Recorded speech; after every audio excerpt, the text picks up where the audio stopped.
Greetings. Hi. I'm Septum Sin, and this is Kotobuki Jake. Hi. And you're watching Septum Sin versus the World. So, we've got a busy schedule ahead. Mm-hmm. Lots of stuff. So, this time we are making sure to get you ready for Halloween with a huge batch of Halloween Day releases. Mm-hmm. Oh, that is Halloween Day, isn't it? It is the 31st. Yes. So, we're going to start out, and I guess you said you want me to start out? Yeah, you might as well. That's good, because I know this one. Oh, good. Eastern Star is doing us all a favor at helping us get our childhoods back. Or at least my childhood, because I watched a lot of Nickelodeon growing up. Or in my case, to borrow other people's childhoods, because mine was boring. So, they actually released The Adventures of the Little Prince, which is a French cartoon, by the way. 26 episode series, and it did air on Nickelodeon for a time. Really good show. It really was hard to get, so I'm glad that Eastern Star has gotten it. Mm-hmm. It's about this little prince. He's the prince of an asteroid. He lives in the asteroid. He stays in his little house. And he cleans the volcanoes out. I don't know why you need to clean the volcanoes out. I guess everyone needs a hobby. I guess people clear the flu. I guess and does all the little chores. And then when he's done, he gets a net, and he takes a ride on a comet, which all this is, Because why not? Physics is not really. But takes a ride on a comet and goes on adventures. He learned this from somebody a while back, and this changes his boring life into something more exciting. Now there were a couple other incarnations of it. It's fitting it's a French animation because it is a French story. I don't know if you've actually read The Little Prince. No. I've actually read it in the original French. Boy, that sounds snooty.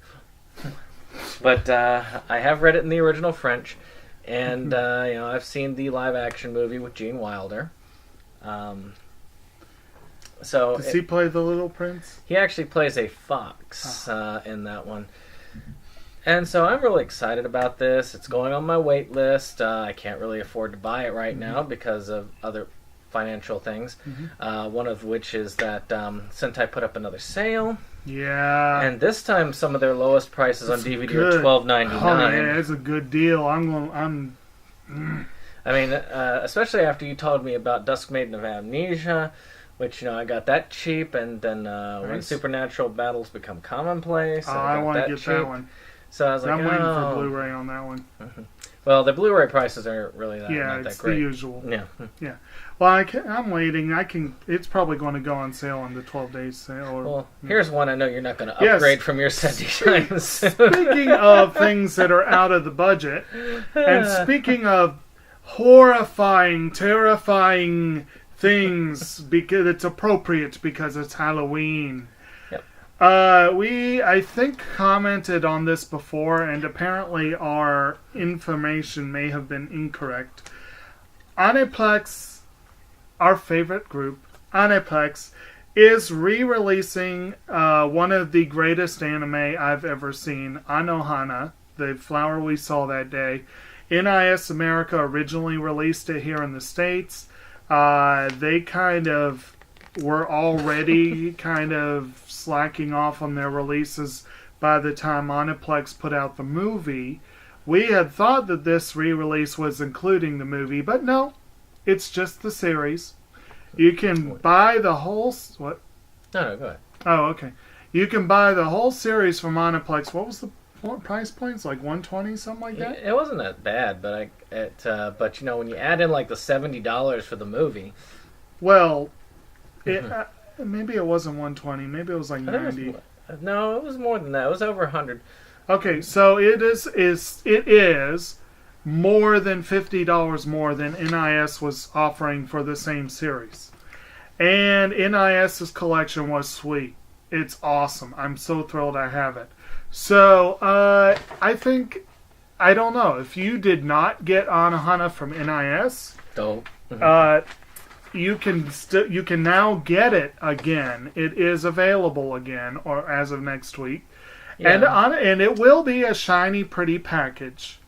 But it is an incredible series. If you like tearjerkers, if you like series that will sledgehammer you in the gut with emotion, it's a little baldly manipulative in that regard, but it's good. It's basically about 6 kids who, when they were kids, they were best friends. They had their group was called the Super Peace Busters, and a little girl who was in the group, Menma, died in an accident. 10 years later, she starts haunting one of the people in the group and nudging him to bring everyone back together. And of course, everyone's gone their separate ways. And it's very interesting series, really good.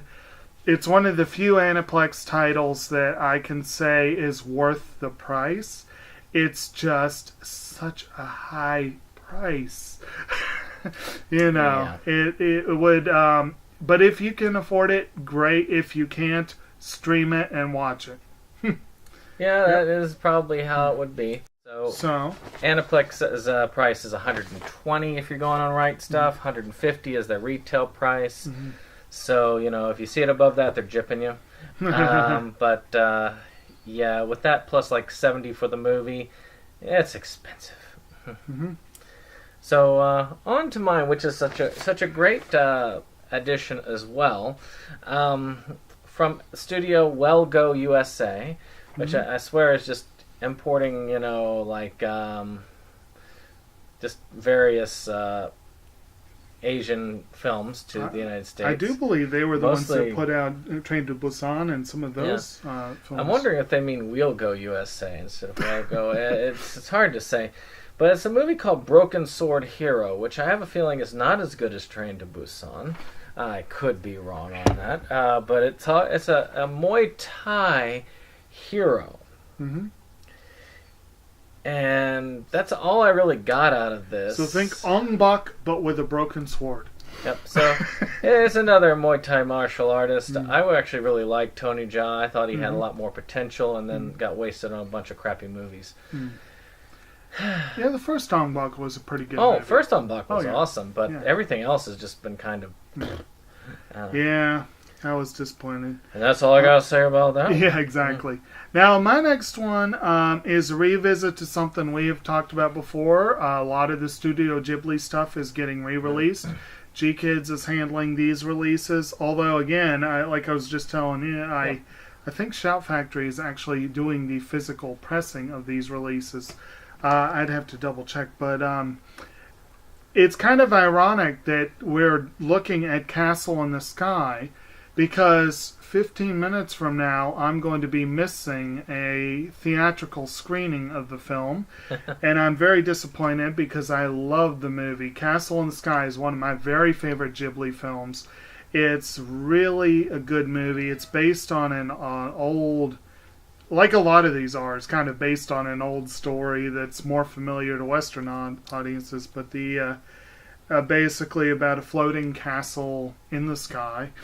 Yeah. And these two youngsters who get drawn into this crazy wild adventure with sky pirates and Castles in the Sky. and castles in the sky, and Raputa, I believe is the name of the castle.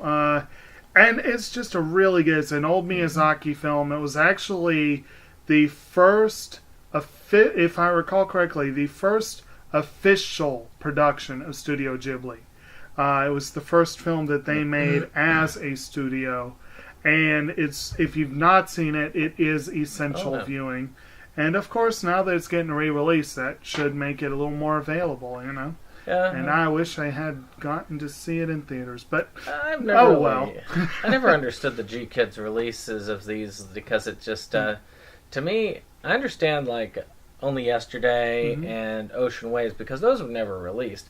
But Disney had still been printing those up until, I guess, maybe they decided to stop and I just didn't know about it.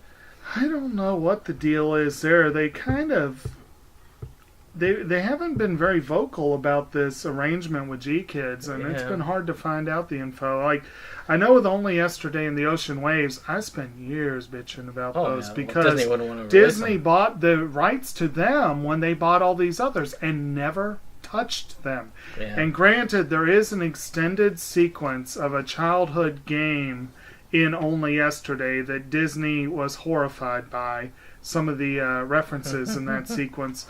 But other than that, it is one of the best. It's a phenomenal film. Oh, yeah. They were actually considered too adult for the audiences. Yeah.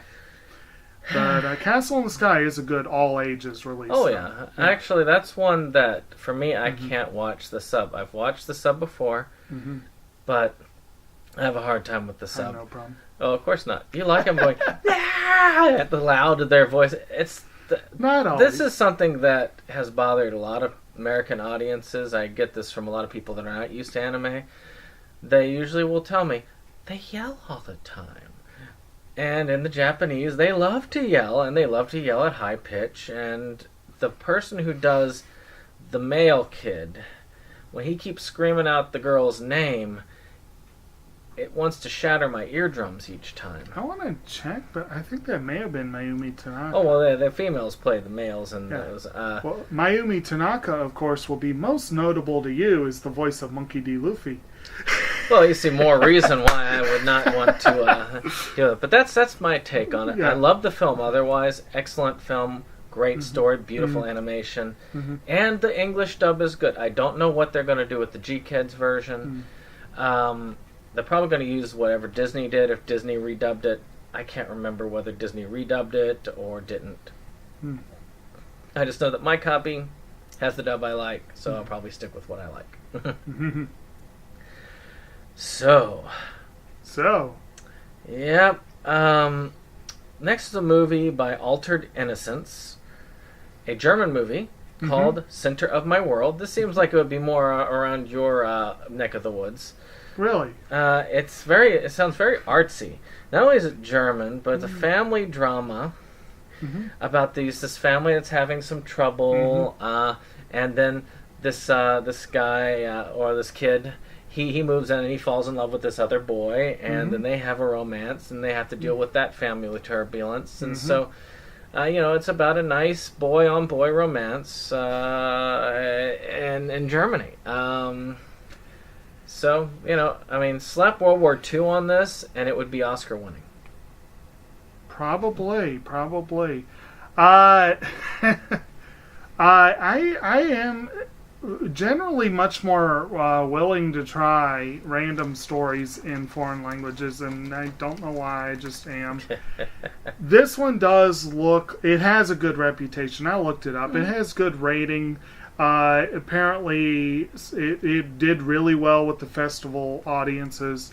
And supposedly it is a really good, basically like a family drama, coming of age / love story. It does not look like one I'm going to rush out to see, but I will, if it gets an Oscar nod, I will see it, And mostly, I've seen a fair number of German films, and mostly they're good films. Yeah. Germany has a really thriving film industry. So, as I said, up his alley. Yeah. But, maybe. But anyway, for something entirely different, I wish you'd put the episode count here, because I don't remember, but it's like 50 some episodes. 50 some episodes, yeah, I forgot. Okay, we have this is a big week for Eastern Star. There's like 5 or 6 releases. A movie that a series that came out in the early 70s, and apparently was consigned to the dustbin of memory until about 10 years ago. It took off again in Japan, because everything comes back around. And now Eastern Star is like, okay, well, let's bring it to America. It's a show called Chargeman Ken. And supposedly it's crazy. It looks like it's one of those kind of like Gatchaman kind of what are the ones I'm trying? Pumpkins. Yatterman, those kind of like that sort of series. But supposedly it's crazy and makes them look perfectly tame and weird. And that plus the fact that it's 52-ish episodes for, what was it, like a $30 price point? Yeah, It's actually a really good buy. So sort of like when they did Yeah. Speed Racer, they released a Yeah. similar price point. Actually, the image they showed in Right Stuff immediately reminded me of Speed Racer, yeah. but I was like, so if you like your totally insane anime and you like old anime, I mean, again, this is a good buy, assuming it's a decent series worth watching. Yeah. The price point is just really great. And again, Eastern Star does good, solid releases. So I'm curious about this one. I'm not going to rush to get it, but I'm curious. Well, one that I have yet to see, but I will be seeing, as I've got the Steelbook ordered, is a film release called The Dark Tower. They broke my heart. I am a huge fan of the Dark Tower series. It was one of Stephen King's. It was one of the first introductions to Stephen King I ever had, which is a very poor introduction because the first book drags like heck. But I was told to stick it out to the third book after that. I know it's a long time, but trust and believe, after that third book, it all came back, knowing that it ties in like that, and I was hooked ever since. Beautiful world. Stephen King does an excellent job of defining his characters, and it looks like there will be some good out of this movie. And that is that they are going to rethink how they were going to do the TV series in order to prevent the mistakes made by this movie. I just hope that they're not just trying to look at Stephen King's explanation was that, well, it was because it wasn't bloody enough. No. What this was supposed to be is supposed to be a sequel to the Dark Tower series. If you have not read the Dark Tower series, I'm not going to spoil the end for you. But it makes sense to be a sequel from what I've seen of it. It's got an excellent cast. Idris Elba has said he would love to play Roland again, and I would be fine with that. I was not one of those people who was upset by, race of the main character. And I actually thought that Matthew McConaughey would make an excellent Randall Flagg.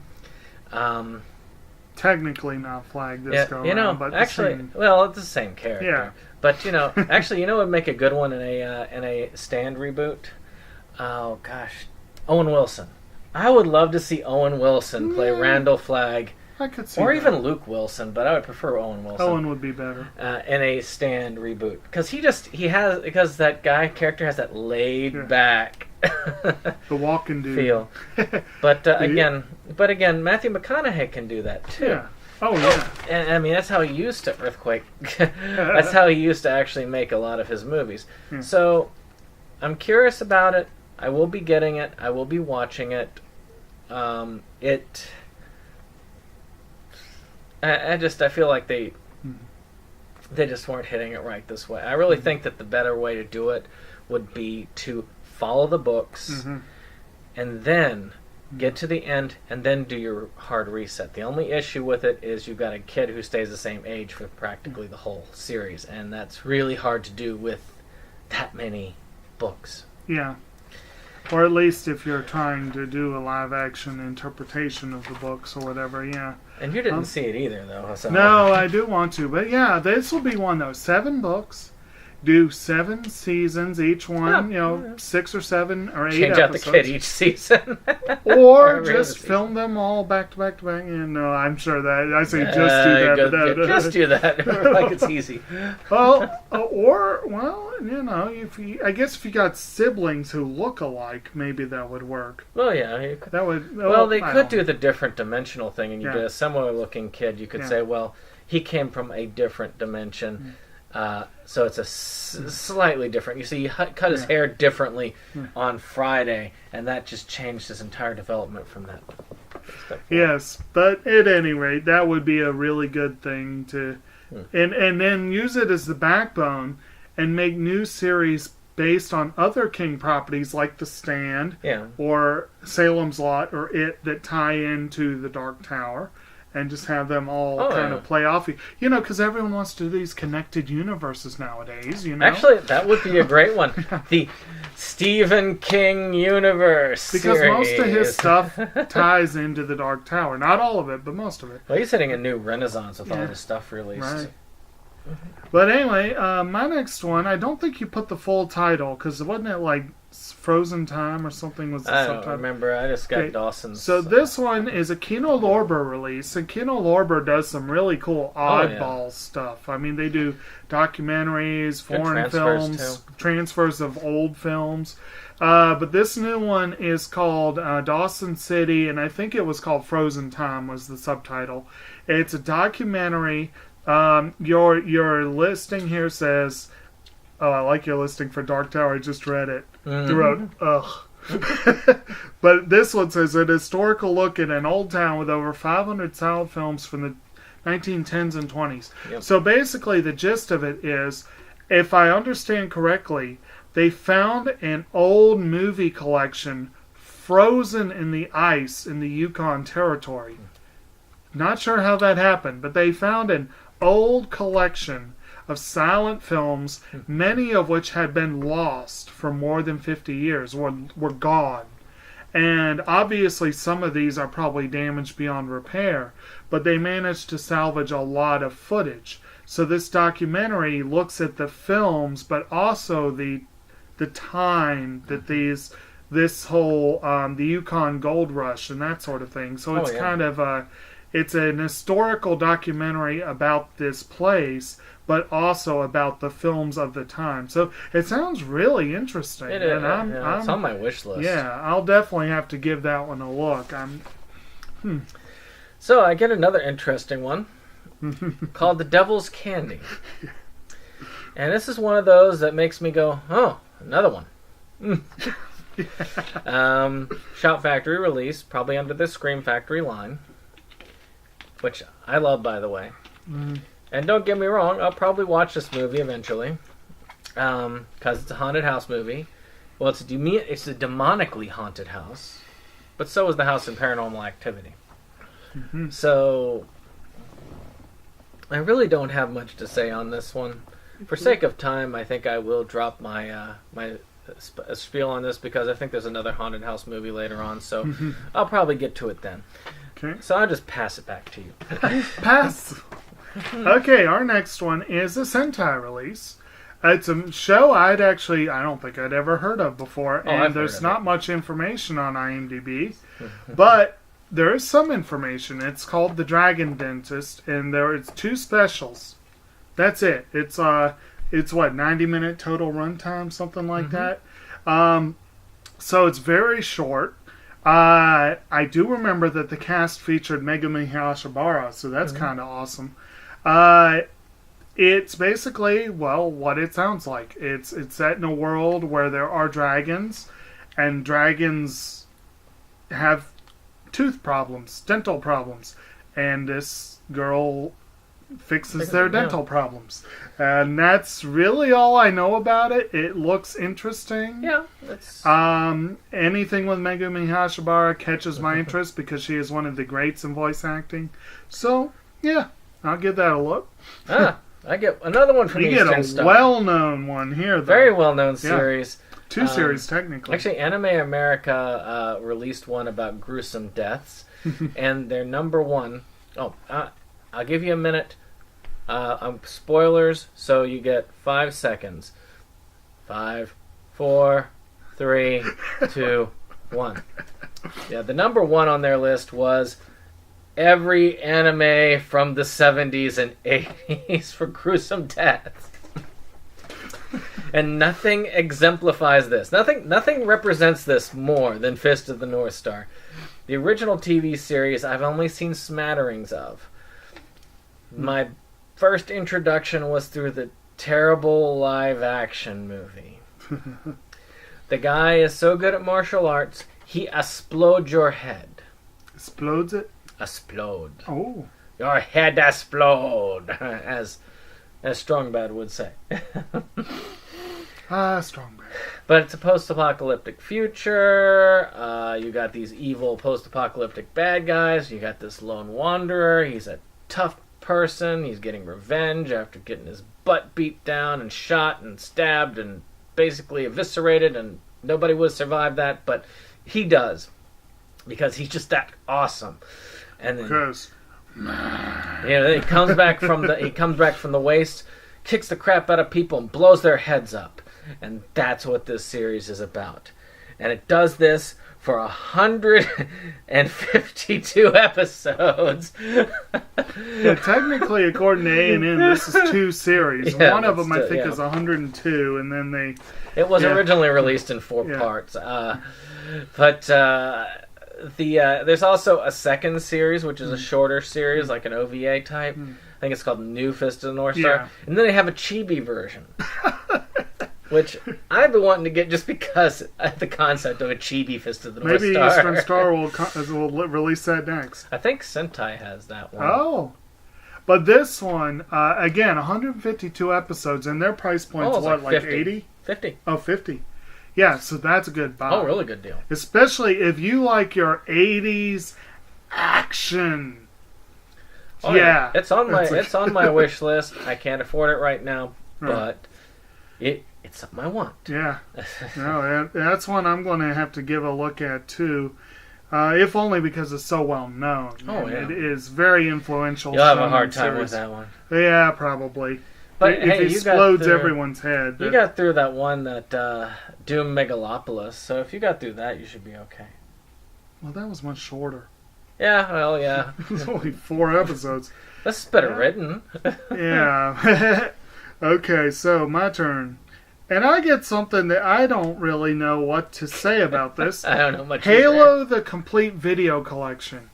It is, as you might suspect, a collection of stuff based on the Halo video game. Mm-hmm. It's my understanding that there's an animated series, a couple of short live-action series, and I think there's a couple movies in there. It's real hard to figure out exactly because most of this stuff flew under the radar. IMDb listings were pretty scant for most of it. But if you really like your Halo stuff, this is a whole bunch of stuff all in one collection. So it might be worth a look. Yeah. To me, the only animated Halo worth watching is Red vs. Blue.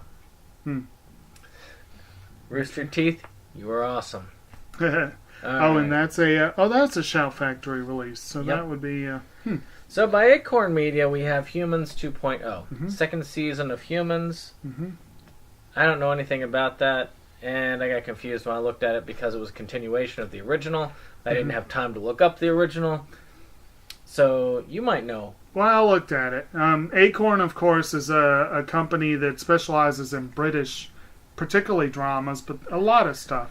And this is a British series. It's a sci-fi series about synthetic humanoids, and supposedly really good. Like, it's kind of funny because we have 2 of these on the list for this week. We'll get to the other one in a bit. But the British show about what it is really to be human, I guess you could say. Yeah. They're both very highly rated, so we'll get to the other in a minute. But Humans is one I'm not super familiar with, but it looks very interesting. And I'm trying to get better with my British viewing. It's on the radar, definitely, one of these days. Although I was initially confused by the 2.0, it took me a minute to realize that was season 2, you know? But, yeah. Okay. Well, I'll give you you got that nice one. I get oh boy, I get a new action thriller starring Halle Berry. From Universal Studios. From Universal Studios called Kidnap. Basically, a woman's child is kidnapped. And she goes all taken on them, apparently. Only Halle Berry can stop them. Apparently. And from what I understand, this one did not have a particularly good rating. It's probably just exactly what it sounds like. I have no particular interest in seeing this, but maybe one day. But if you like Halle Berry and you like action films, well, there you go. Remember that time when Halle Berry was like on top of the world and she could do almost everything? And then came Catwoman. It wasn't a very long stint. No, it wasn't. But that film had her quickly fall from grace. I swear it actually brought her down quite a few pegs after that. I still have not seen that. I have heard that I'm not missing anything. I haven't seen it, but I need to eventually. I like bad movies. Halle Berry has had her moments. She was great in Bulworth. She did not deserve to win the Oscar for Monsters Ball.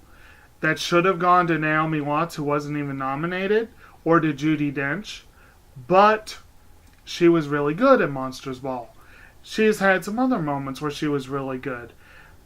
Catwoman was clearly not one of them. And there have been some other... this looks like, yeah, okay. Well, yeah. Actually, funny thing, of course, the other day I was given actually a movie to review. Mm-hmm. A director had been giving out some film to some certain people to review. I was one of the lucky people. I got to see a film called Dark Side of the Womb, which you probably would not care for. Is that so? It's a really bad B movie, but it's not bad as in it's hard or terrible to watch. It's bad in the bad it's good way. Well, then I don't mind that. But the only problem I had with it was that it was a little bit disjointed. Now, there is a full review for it. I gave it a decent rating. So, if you get a chance, if you hear about this one coming out, check it out. I mean, I gave it like a 6 out of 10, so because it entertained me the whole way through. It just left me confused. All right. So speaking of no, actually, this is not confusing at all. Is where did I lost my place? There we go. Thank you. Shout Factory, or probably Scream Factory, is releasing Land of the Dead, the Romero version. Matter of fact, almost all of the Night of the Living Dead films got a redo. And this was one of those. This took place in that time where zombies were kind of dominant. They were doing experiments with the zombies, and you had a smart zombie, and it was very interesting to watch. Not my favorite of the Night of the Living Dead series. Actually, probably my second to least favorite of the film. So, but still a good film, still worth watching. Romero is a genius when it comes to zombie films. It's worth having if you don't have it already. I have the original and the remake, so... Again, and that's all I really have to say about that. All right. So next up we have Magical Canon, which is another Eastern Star release. 13 episode magical girl series. She must find 5 magic seeds that possess people and fill them with evil power. Essentially, that's what I got out of it. A&N lists this as being an ecchi series. Well, the cover art makes it look like Cardcaptor Sakura. Cardcaptor Sakura ecchi. So take of that what you will. I hear the police sirens coming on if you take that to an ecchi level.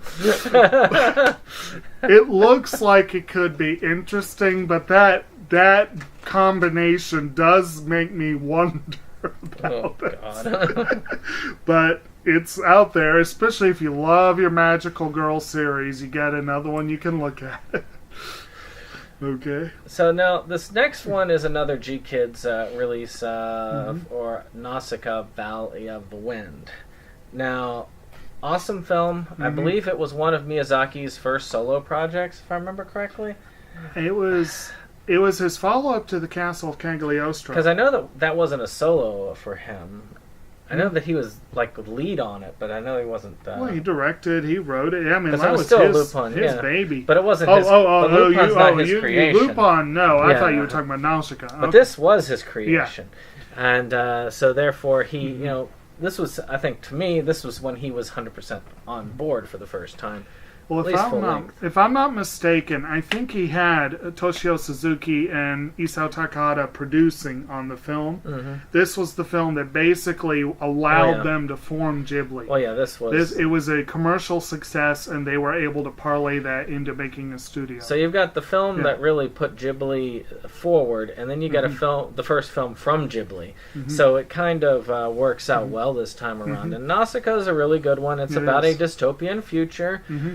Where nature fights back and takes much of the world, and humans are trying to survive in that world as best they can by polluting what they can. And Nausicaa is there trying to fight for, Earth and justice and go planet, basically. It's the only issue that comes from this. I usually hear from people who are very anti-climate change, very... not anti-pollution, very about pollution, because they come across as, this is too preachy for me. If I want to throw away my stuff, I want to throw it away on the ground if I want to, that sort of thing. If you're one of those people, don't watch this. It'll be too preachy for you. But, if you're somebody who actually does care about the environment, you'll enjoy this film. Mm-hmm. Yeah, and I'll be the first to admit, it is a little preachy. I get that. It can drag a little bit, but... overall, as an action-adventure film, it is one of the good action-adventure films. One of the great action-adventure films. The version I had a great dub cast. And again, both of these, Nausicaa and Castle in the Sky, are ones that I do need to convert to Blu-ray. So, and I think Nausicaa, I know it said it comes with a lengthy booklet. I don't know that the others in this series do, but that might be a bonus feature worth, maybe. Okay, so... One that you actually might know. Well, I mentioned the British programs that have to do with humanity and what makes a human and whatnot. Human. So this is being released directly by BBC? Is that? Yep, that's what they said on Amazon. Okay. So we have BBC release... Orphan Black, the complete collection. I didn't realize they ended it. Yeah, I didn't. It just ended. It's up through this year. 5 seasons, 50 episodes, which actually for 5 seasons of a British program, that's a lot of episodes. It is. I had not realized just how much Tatiana Maslany was the star of this show.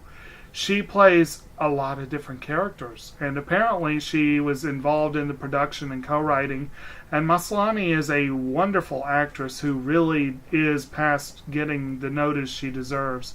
I have been fascinated by this for a while, but I haven't taken the time to check it out. It's very, very, very, very popular at the library. I've seen so many copies move through.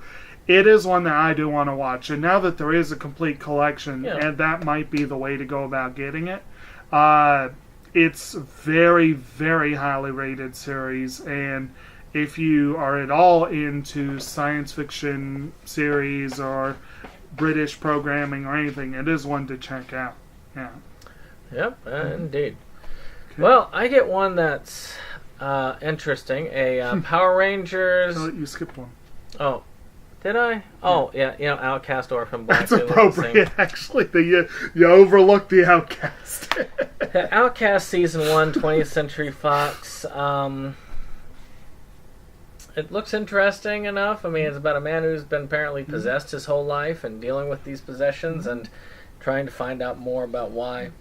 So sort of mystery, supernatural, all this. I have no idea. I've never watched the series. Played by Patrick Fugit, which is... kind of interesting. He's fun. That's another one you probably have more to say about than I do. Well, you covered most of it. I'd never heard of the show until this came out. Well, that's two of us. But again, show starring Patrick Fugit. The setup sounds interesting. I'm curious. There's too much coming out for me to keep up with. Especially this one that you really wanted to cover. Okay, this one, the title's misleading. It actually apparently has nothing to do with the Power Rangers. But it's called Power Rangers Denji Sentai Mega Ranger. And if I'm not much mistaken, it's actually a Japanese Sentai series that came out in the wake of the Power Rangers. Well, all of them are Sentai. Actually, the original Power Rangers series is actually a combination of the American screens, and all of the action scenes are actually the original Japanese show. Well, I think from what I looked up, this is an actual Japanese program. Full, Shout Factory release, 51 episodes. A teen is recruited through an arcade game to fight evil on a team of Super Sentai. That probably tells you everything you need to know about the show. I am curious about it. I will probably want to watch it one day. I may horribly regret this 3 episodes in, maybe 1 episode in. But I guess it's one of those types of things where it's like your mileage will vary. When I was a kid, I enjoyed the Power Rangers, but I don't know if I'd be able to go back and watch it now. See, as a kid, I did not enjoy the Power Rangers.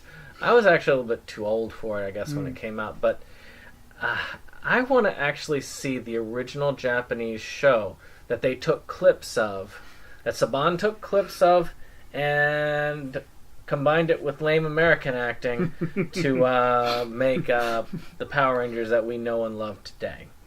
I would love to see that. This is a step closer to that direction, maybe. We're one step away.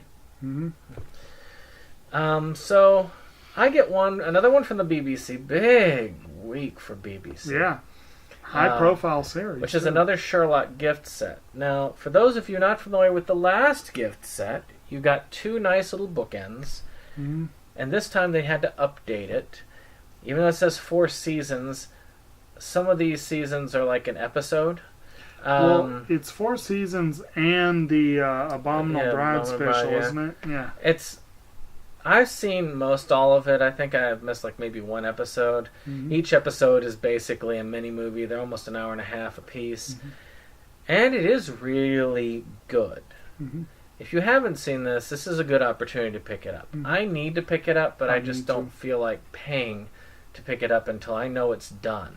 The problem is the cast is so popular right now and so busy, but none of the cast wants to give up the series fully right now. So therefore, you can go 2 years and not have a series recorded.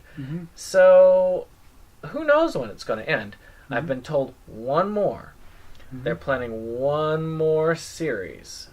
Series is what they call seasons in the UK, if you don't follow that. I expect all of you to be media masters, so you probably know this already and looking at me, you silly person. I knew that all along. You're the idiot. So clearly. But it's elementary. It's actually still pretty easy to watch through. There's not that many episodes per series, so you can get through this. I think it's 3 per for most of them. Yeah, so it's not really a long. Yeah. But I am curious to see how it ends.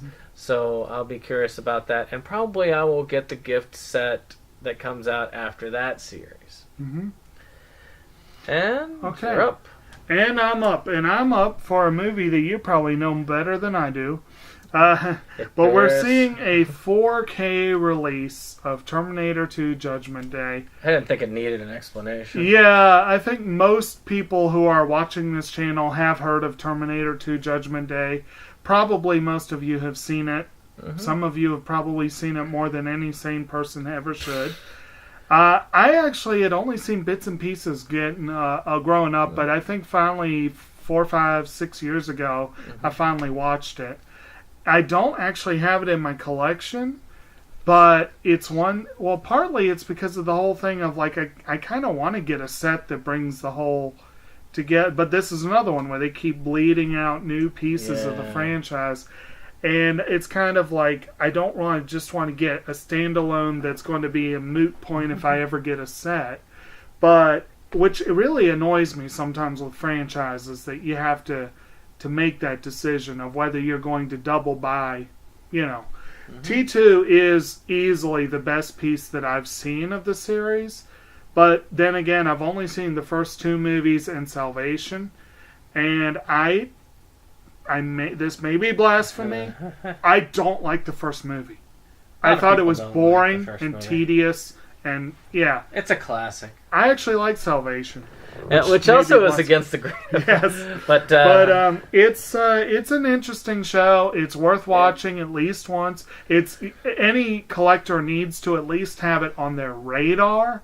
Like I said, the only reason I don't have it is just the whole issue of how to go about getting the release. Yeah. So one day, if you're only vaguely familiar with the Terminator series, most everything that you know about the Terminator series probably happened in Terminator 2, so you probably don't need any other film in that thing.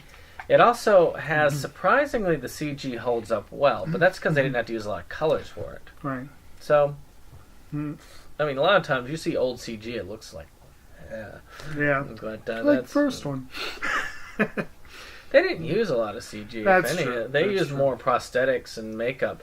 That's true. And for practical effects, it was actually pretty good for back in those And days. they are James Cameron films. And whatever you may or may not think of James Cameron, he is a master with props and with making. He's really good at making new worlds work on screen.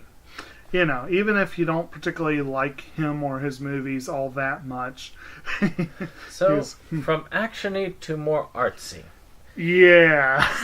True Tears being released. No, you skip it again. Did I skip it? You keep skipping them. Oh, yeah. Well, they're all there. But that's also artsy. Yeah, right. Maybe.